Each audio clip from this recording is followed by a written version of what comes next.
কুলটি থানার লচিপুর নিষিদ্ধ পল্লী এলাকায় পুলিশের অভিযানে বন্ধ করে দেওয়া হলো কয়েকটি দোকান। অভিযোগ, নিষিদ্ধ পল্লীতে আসা গ্রাহকদের কাছ থেকে বেআইনিভাবে টাকা আদায় করা হচ্ছিল। এই ঘটনার পর এলাকায় চাঞ্চল্য ছড়িয়েছে। স্থানীয় সূত্রে জানা গেছে, কিছু অসাধু দোকানদারের বিরুদ্ধে অভিযোগ ওঠে, তারা গ্রাহকদের কাছ থেকে কাটমানি আদায় করছিলেন।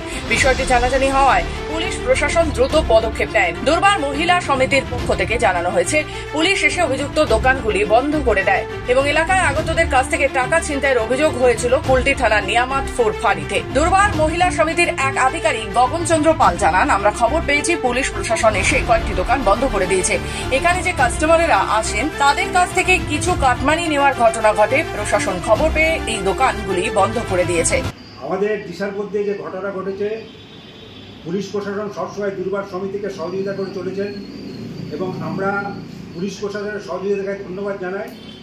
এবং দিশাতে কিছু অপ্রীতিকর ঘটনা ঘটার পর পুলিশ প্রশাসন এসে কয়েকটা দোকান বন্ধ করে গেছে। সেটা পুলিশ প্রশাসনের দায়িত্বের মধ্যেই হয়েছে। আমাদের দুর্বার সমিতি দোকান তালা মারার সম্বন্ধে কিছু জানে না এবং পুলিশ প্রশাসনের যে সহযোগিতা আমরা সবসময় পাই এবং আন্তরিকভাবে পুলিশ প্রশাসনকে ধন্যবাদ জানাচ্ছি এবং দুর্বার সমিতি পুলিশ প্রশাসনের সঙ্গে সবসময় আছে। এখানে যারা কাস্টমার আসে তাদের সঙ্গে কিছু জবরদস্তি করে টাকা পয়সা কাটমানি করা হয়েছে। সেটার সম্বন্ধে দুর্বার মহিলা সমিতি অবহিত নয়।